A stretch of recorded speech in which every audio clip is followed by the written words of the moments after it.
yesterday's job we had an enormous Podocarpus macrophylla. But right next door there was something very unusual. There was this Monterey pine that I had to go over and investigate. And it's clear that this tree fell down.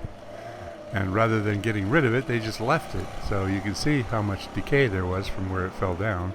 But there are enough roots in the ground to sustain the tree as a smaller tree. And that's what they've got. It's kind of cool, but it's also kind of odd.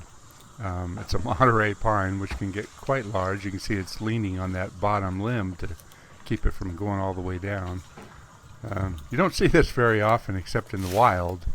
In somebody's yard, that seems really odd. There's that Podocarpus. It was full of these little, they were like cherry-sized berries. I'm not sure if they're edible or not. I don't believe they are.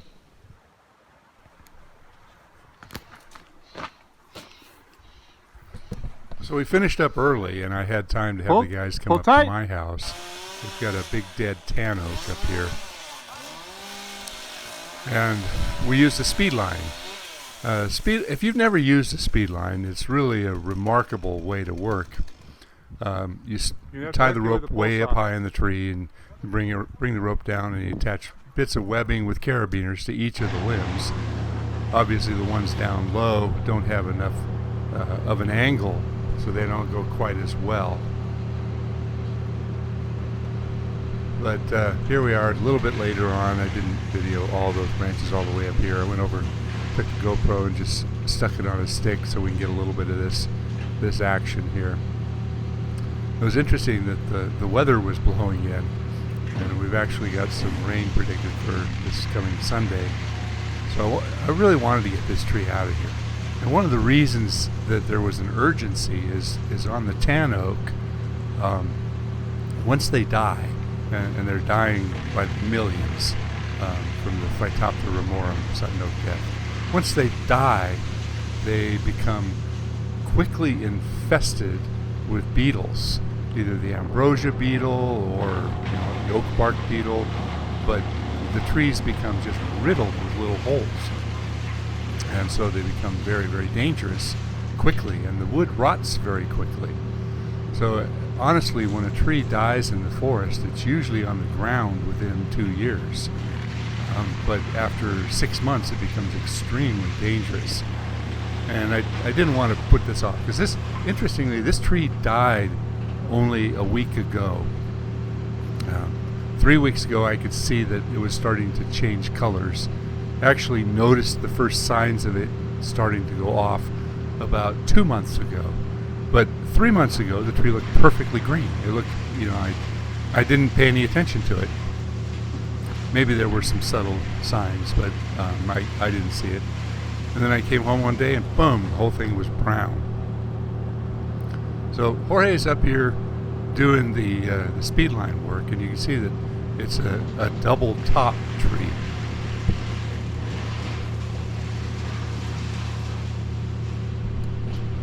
Now this double leader up at the top there, that's kind of unusual for a tan oak, because typically they are a single leader all the way up.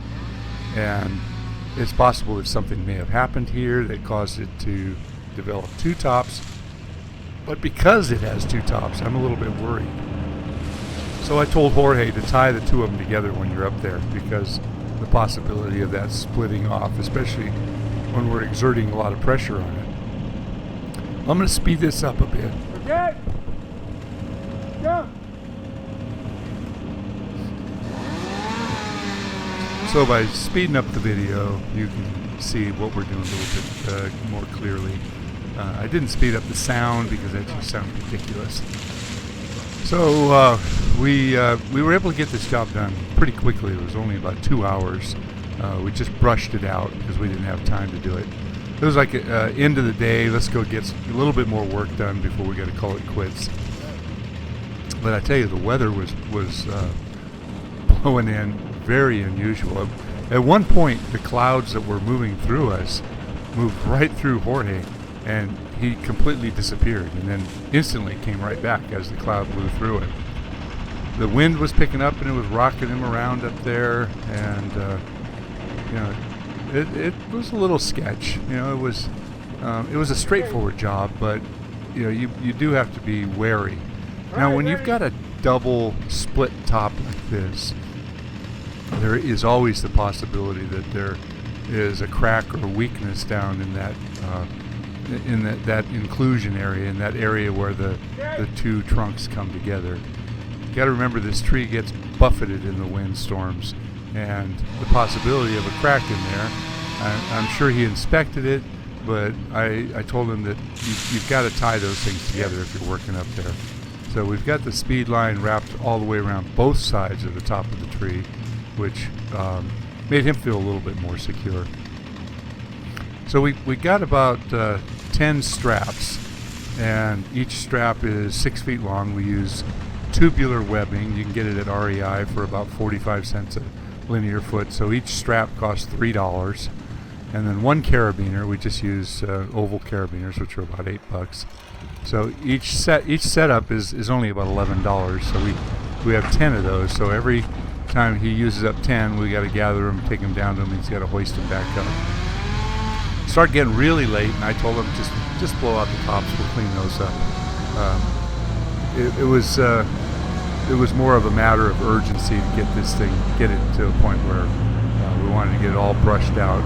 I decided that I wanted to leave this up here because on the right there are some big dead pieces in the madrone that I'd like to get out. And if I don't have something to tie to,